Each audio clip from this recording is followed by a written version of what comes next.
Voces de la Justicia les da la bienvenida el día de hoy a dos jueces de Corte Provincial. Contamos con la presencia de nuestro querido amigo doctor Joseph Mendieta y el señor presidente de la Corte Provincial del Oro, doctor Leo Vázquez.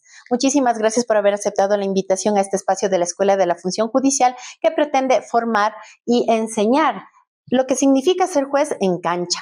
El día de hoy tenemos un tema absolutamente necesario e importante en el Ecuador y penoso también, ¿por qué no, doctores?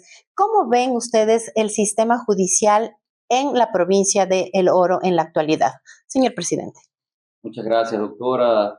Un gusto compartir en esta mañana con usted, con Joseph, compañero judicial de la provincia del Oro. En verdad es muy preocupante lo que usted ha manifestado. El tema de la provincia del Oro, el tema de la seguridad, está sufriendo de verdad situaciones que perjudican a la función judicial, no solo en la provincia, sino a nivel nacional. ¿Por qué? Porque hay temas como la seguridad que se están en estos momentos viviendo, temas álgidos, sobre todo amenazas contra funcionarios judiciales, contra juezas, jueces, secretarios, hasta citadores. Ha habido secuestro de funcionarios, ha habido explosivos afuera de la casa de jueces, ha habido atentados contra funcionarios y todo este tema nos preocupa sobremanera porque tiene que darse una respuesta para la protección de los funcionarios porque ellos conocen casos emblemáticos, casos preocupantes y esa es la labor del funcionario judicial, ¿no? Estar en primera línea, como usted dijo, para proteger los derechos y garantizar los derechos de las usuarias y usuarios del sistema de administración de justicia, pero también tenemos que proporcionar estas seguridades para que ellos puedan administrar de mejor manera la función judicial, sobre todo en el área penal, que es el área más conflictiva en estos momentos en la provincia de Oro. Gracias, doctor. ¿Qué delitos del COIB, estimado doctor Mendieta, son los más álgidos en este momento y en la actualidad que tienen que recibir los jueces del día a día? Gracias, estimada Pavlova, por la invitación, en primer lugar, a la Escuela Judicial, de igual manera, por habernos permitido compartir con ustedes. Bueno, entre los delitos más concurrentes que tenemos, especialmente lo que es la provincia del Oro y todas las provincias fronterizas, es el contrabando de todas las mercaderías, llamémoslo de electrodomésticos, contrabando de combustibles debido al bajo costo del combustible en el Ecuador, por lo cual es llevado hacia los países vecinos, que inclusive son utilizados para el tráfico de sustancias sujetas a fiscalización. Tenemos también los delitos de tráfico de sustancias o de drogas que se está dando. Además de eso, la injerencia o el ingreso al país de personas que se encuentran procesados en otros países y vienen a cometer sus delitos, como son delitos contra la propiedad y lo más grave aún, los delitos contra la vida que se están dando a través de grupos de delincuencia organizada, los cuales están atentando constantemente contra la seguridad y la paz de los ciudadanos en el Ecuador. Entonces tenemos ese gran conjunto. Este sistema delincuencial, las organizaciones afectan directamente a la provincia. Entrando ya en el campo académico, ¿cómo se puede combatir desde la academia y cómo puedo dar un mensaje a los jueces y juezas en el procedimiento ya in situ cuando, por ejemplo, en una flagrancia es detenida una banda o una organización delictiva, estimado Joseph?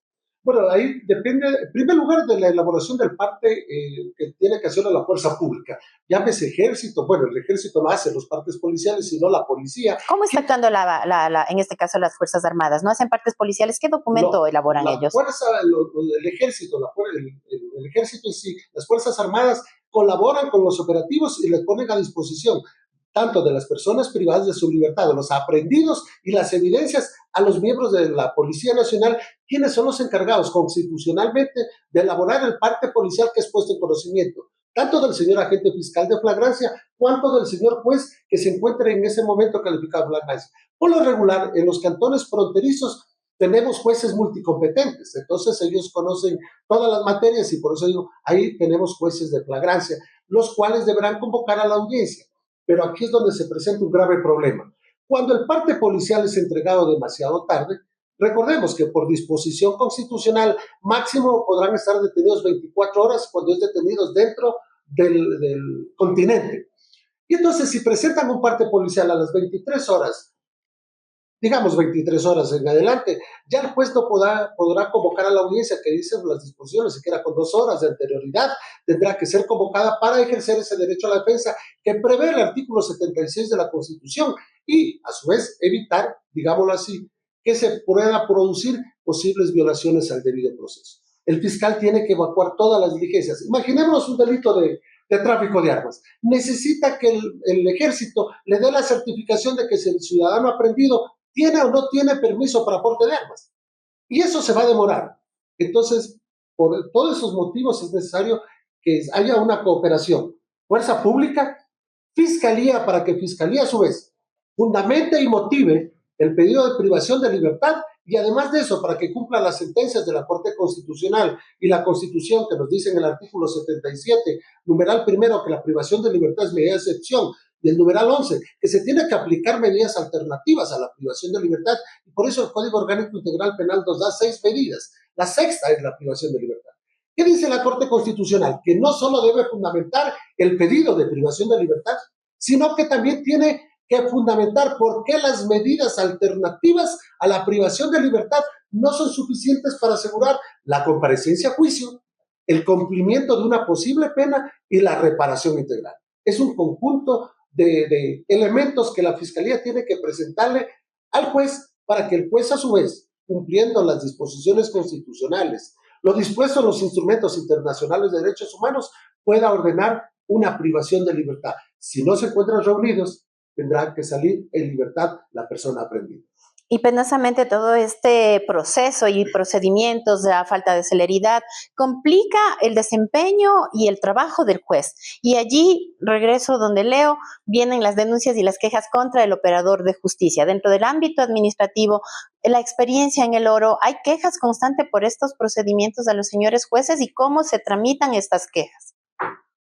Bien, gracias, doctora Pavlova. Efectivamente, todos estos problemas acarrean situaciones que involucran también a la función judicial, pero yo voy a ir más allá. Considero que, como bien lo dijo Joseph, esto es un conjunto, es articulado, ¿verdad? Va desde la Policía Nacional, también el ejército de las Fuerzas Armadas, va también desde la Fiscalía y obviamente función judicial. ¿Por qué? Porque a veces se producen ciertas discordancias, por decirlo así, que provocan que se produzcan problemas que ya conllevan situaciones más graves.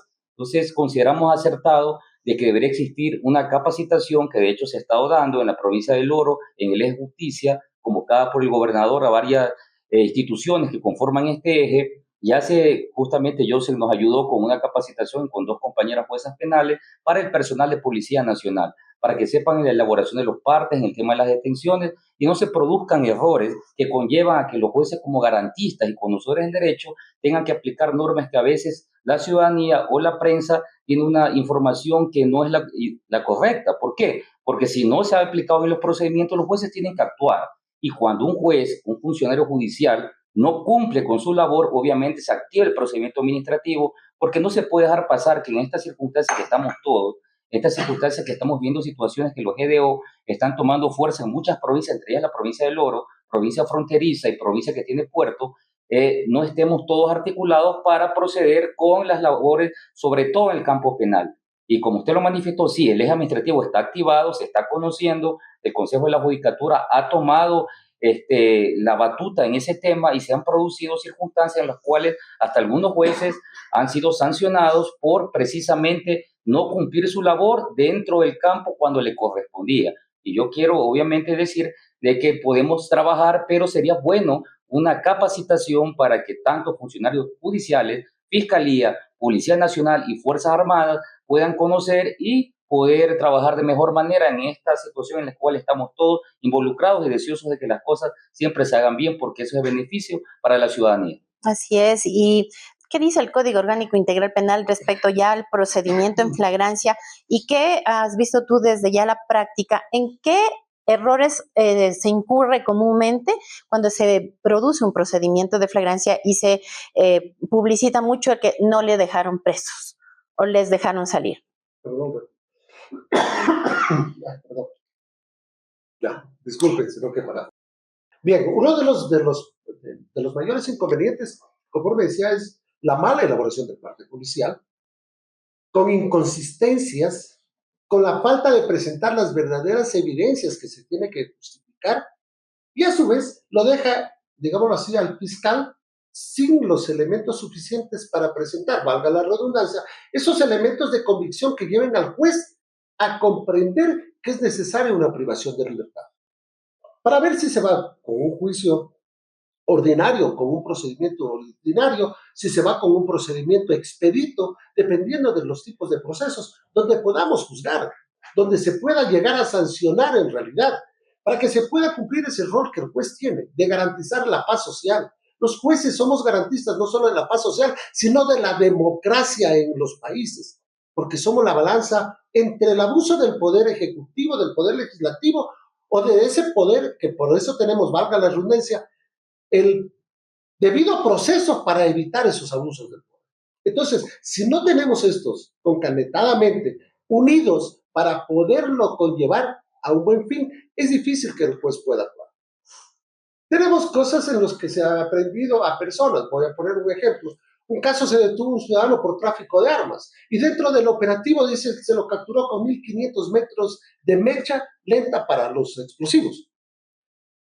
En la cadena de custodia, todo, en el momento que el perito hace el peritaje, valga la redundancia, de la mecha, dice son solo 150 metros. ¿Qué pasó con esos 1.350 metros? ¿En dónde se desaparecieron? ¿Qué hubiese ocurrido ahí?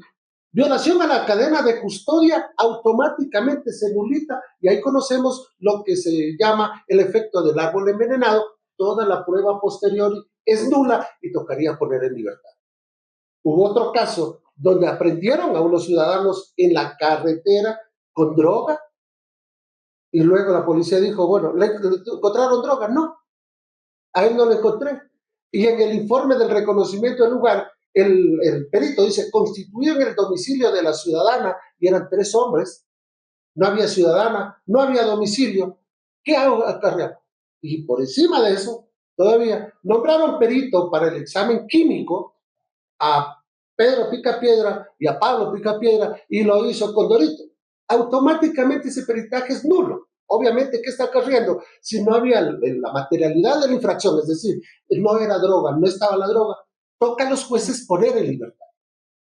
No estoy diciendo la Policía Nacional, ciertos elementos de la Policía Nacional, ciertos elementos de la Fiscalía y ciertos compañeros jueces muchas veces podemos fallar. Y es ahí donde lo que tú decías recientemente entra el área administrativa. Y precisamente coadyuvando con lo que nos dice Joseph, es importante la capacitación entonces desde las Fuerzas Armadas, las fuerzas policiales, para que conozcan cómo se desarrolla este procedimiento y evitar después estas susceptibilidades de la prensa donde colocan como culpable a un operador de justicia o a la policía o a la Fuerza Armada, cuando esto es un trabajo en conjunto. Desde el área civil, Leo, ¿cuál ha sido su experiencia en estos temas o cómo se puede ayudar a que en el área, de incumbencia de ustedes, en la provincia de El Oro, en Machala, se pueda desarrollar una capacitación que ayude o facilite el trabajo del área penal? Bien, como lo indicaba, días anteriores, ya hicimos una primera capacitación que fue coordinada. Yo he trabajado como presidente de la Corte directamente con la gobernación. Las gobernaciones en territorio coordinan con Policía Nacional, Fuerzas Armadas, con la Fiscalía, con la función judicial. Coordinamos ya una gran capacitación con elementos policiales y de Fuerzas Armadas. Tuvimos como capacitador al doctor Joseph Mendieta, quien nos acompaña en esta mesa, y también a 2 compañeras jueces. Esa fue la primera gran capacitación que se hizo precisamente pedida por ellos. Ellos le pidieron al gobernador, el gobernador conversó con nosotros y obviamente pusimos a buenos capacitadores en estos temas porque reconocían que existían falencias. Ya, ahora como Consejo de la Judicatura, creo yo que también se puede replicar ya a nivel nacional, coordinando obviamente, doctora, con la Escuela Judicial, qué podemos hacer para evitar que estos inconvenientes que se dan no sea una excusa el decir, no, es que no conocía, no sabía que el parte es meramente referencial, no lo elaboré mal, y estos temas se pueden solucionar si ya después de una capacitación en territorio, en las provincias, coordinando con jueces que pueden colaborar con la Escuela de la Función Judicial y dar esa capacitación a policía y también a Fuerzas Armadas, yo creo que sería un primer gran avance para hacerlo. Lo hemos hecho en El Oro, pero ha sido con el eje articulado de justicia, que eso maneja gobernación. Pero ¿por qué no? Coordinemos, hagámoslo con la Escuela Judicial. La provincia de El Oro está presta, tenemos muy buenas juezas y jueces y especialistas en el área penal que nos pueden ayudar y todo el apoyo desde el área administrativa y desde la presidencia de la Corte para coordinar y hacerlo efectivo en la práctica. Primero una capacitación y luego vamos viendo en el área penal en general y luego vamos viendo cómo podemos en esos puntos en los cuales se necesite conocimiento, bien sea académico o profesional, impulsarlo, porque creo que las personas conociendo pueden desempeñar de mejor manera su labor y obviamente la función judicial estamos prestos para colaborar en el gran eje articulado del sistema de justicia. El conocimiento es poder. Desde la corriente y de la doctrina garantista, a los jueces penales les corresponde también garantizar los derechos. ¿Cómo se vuelve fácil o difícil aplicar este principio garantista ante delincuencia organizada, ante bandas delincuenciales, GDOs y todo lo que apremia actualmente en la provincia del Oro? En realidad, nosotros somos garantistas de los derechos de los justiciables. Y eso quiero que la ciudadanía entienda. No somos garantistas únicamente de los derechos del procesado. También somos garantistas de los derechos de la ciudadanía, de la víctima. Pero los medios de comunicación, las redes sociales, como no tienen experticia jurídica, todo el mundo comenta, solamente garantizan a los PPLs o a los procesados, y no es así. Nosotros tenemos que garantizar todo, para eso tenemos los instrumentos internacionales de derechos humanos, la Constitución y la ley en el orden jerárquico que establece la misma norma suprema. Entonces, ¿dónde se vuelve un poco difícil el garantizarlo? Cuando ya se ha actuado mal, obviamente el juez tiene que garantizar el derecho. Voy a utilizar un término, muchas veces en contra de mi convicción como ser humano, pero como garantista tendré que disponer a veces hasta la inocencia de un procesado que yo en mi subconsciente sé que es responsable, pero que no se elaboraron o no se justificó debidamente. La materialidad de la infracción se pudo haber demostrado, pero no la participación del procesado. Y es ahí donde es necesario que tanto los miembros de la fuerza pública, no estamos en contra de la fuerza pública, comparezcan a las audiencias ante el tribunal de enjuiciamiento, al tribunal de garantías penales o ante el juez de primer nivel, juez de unidad judicial, para que rindan los testimonios, porque conforme decía Leo, el parte policial es meramente referencial, y así es el Código Orgánico Integral Penal, no se constituye prueba. Pero si comparece el agente policial y dice, a ver, yo lo vi a Condorito hacer tal cosa, y aquí están las evidencias, no, yo ya tengo la prueba suficiente para poder llegar a condenar. Y otro de los problemas que se presenta primordialmente en los casos de violencia de género, que también está dentro de la materia penal, es el hecho que la víctima, y en todos los delitos, muchas veces es amenazada y no comparece. Y algunos dicen, en los casos generales, no es necesario, no compareció la víctima. Uno, no se puede revictimizar.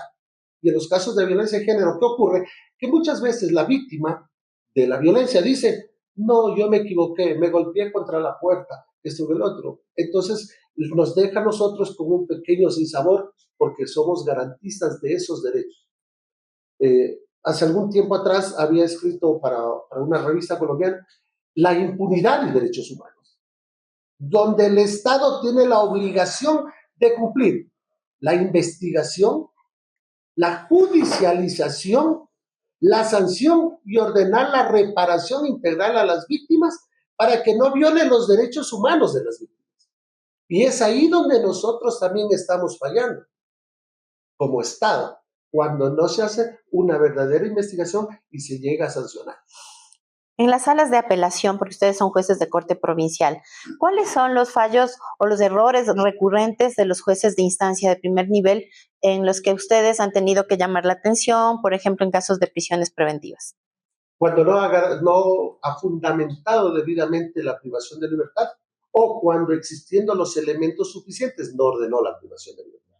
Y es ahí donde a nosotros se nos pone, digamos, ser juez y parte, en el buen sentido, en llamarle la atención a un compañero o muchas veces declarar una manifiesta negligencia o un error inexcusable, porque tenemos que cumplir los cánones que nos establece la Constitución, las sentencias de la Corte Constitucional e incluso de la Corte Nacional de Justicia, que nos ha dado parámetros para nosotros poder cumplir tanto el ordenamiento de la privación de libertad cuanto la libertad de las personas procesadas.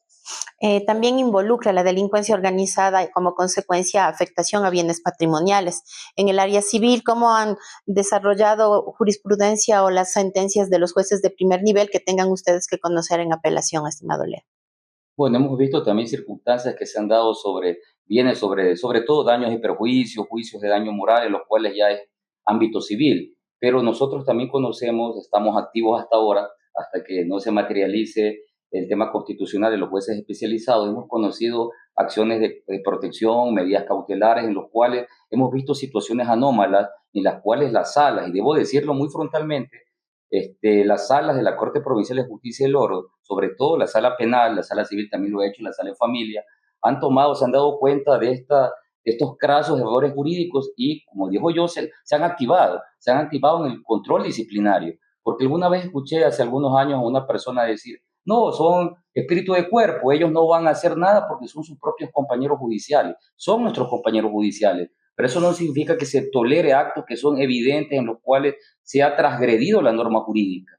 Como digo, las juezas y jueces somos la última línea de defensa entre la anarquía y el orden, entre el caos y el garantismo. Y si los jueces, y por eso a los jueces a veces los involucra otras funciones del Estado, porque acuden al sistema judicial, tenemos que darnos cuenta de que aparte de juzgar, también tenemos que analizar el tema disciplinario. Y debo reconocer que en mi provincia, la función judicial en El Oro, se ha activado, la sala penal incluso ha calificado temas en acciones constitucionales que han sido desvirtuadas y se han prestado para vulnerar el sistema penal, que era una práctica no solo en El Oro, sino en muchas provincias del país, en las cuales mediante medidas cautelares pretendían, o mejor dicho, lo hicieron, dejaron libres a personas con sentencia ejecutoriada, es decir, todo el aparataje, todo el sistema penal, fiscalía, jueces de primera instancia, tribunales, salas de corte, Corte Nacional, sentencia a una persona y con una medida cautelar constitucional, dejarlos libres. Entonces, se ha tomado esas decisiones, se ha tomado esas acciones y de lo que yo puedo manifestar es que efectivamente la función judicial en el oro está cumpliendo, se están haciendo, nada es perfecto, todo es perfectible, pero hemos cumplido nuestra labor no solo en el campo judicial, sino también en el campo de la activación, porque así lo dice el Código Orgánico de la Función Judicial, cuando detectamos estos errores que se enmarcan dentro de errores inexcusables, manifiestan negligencias o inclusive dolo, activar el sistema para que sea luego el Consejo de la Judicatura que determine las sanciones correspondientes y culmino indicando de que efectivamente estamos trabajando, lo estamos haciendo, se está haciendo las cosas como deben hacerse, pueden existir a veces discordancias o falencias, pero siempre se está para corregir. No solo está en la función judicial, está, como hemos hablado en este conversatorio, también en otras instituciones que deben mancomunadamente unirse y corregir lo que haya que corregir y mejorar, porque para eso estamos, para servir siempre a la ciudadanía de la provincia del Oro, en el caso nuestro como jueces de segunda instancia y obviamente a nuestro país en el sistema judicial. Gracias. Las sentencias de la Corte Constitucional son criticadas por las áreas penales, en este caso de las Cortes Provinciales, por un excesivo garantismo, suelen decir, ¿verdad? Y se llama la atención a los jueces de instancia. ¿Ha sido difícil aplicar o alinearse al pensamiento y a los precedentes constitucionales en el ejercicio del área penal? Muchas veces sí, porque obviamente el hecho de ser garantistas, si bien todos tenemos esa convicción, por eso somos jueces, es el hecho que nos vemos que van mucho más allá ese garantismo. Por ejemplo, repito, la privación de libertad, ya no es necesario solamente justificar y motivar que es necesaria la privación de libertad. Debo justificar y motivar si tengo 24 horas con parte policial, que me lo pusieron 2 horas con anterioridad, me voy a poner el plano fiscal. ¿Cómo justifico de que la medida alternativa a la privación de libertad, como prohibición de salir del país, la presentación temporariamente, el arresto domiciliario, la utilización del dispositivo electrónico, que ya no hay en el país y uno lo puede ordenar, pero no hay, no son suficientes para asegurar la comparecencia a juicio? Si la parte procesada ya contrató su abogado, ya me trae escrituras públicas, me trae partidas de nacimiento, de que tengo hijos menores de edad, partida de matrimonio, traigo los servicios básicos, y como el artículo 77 de la Constitución dice será para asegurar la comparecencia a juicio, compareció a juicio con abogado. El hecho del cumplimiento de una pena, oigan, yo no me voy a ir, tengo mi casa, tengo todo aquí, tengo mi familia, tengo mis hijos, artículo 44 de la Constitución, el interés superior de los derechos de los niños, niñas y adolescentes. No los puede dejar sin un padre. Y el fiscal no tiene más que en este caso, digo, las 2 horas para tratar de desvirtuar lo que posiblemente me pueda presentar. Entonces, ese garantismo, no digo que no esté bien, digo que muchas veces nos pone a nosotros en una pequeña camisa de fuerza que se nos vuelve difícil contradecir. Y finalmente, entonces, de allí viene esa necesidad imperiosa de capacitarnos, capacitar constantemente a las fuerzas que trabajamos en conjunto, a las instituciones que prestan esa ayuda. Y por todo ello, les agradezco haber comparecido hasta Quito, a la Escuela de la Función Judicial, para colaborarnos con sus conocimientos y sus aportes. Continuaremos con más temas como estos desde Voces de la Justicia. Muchas gracias.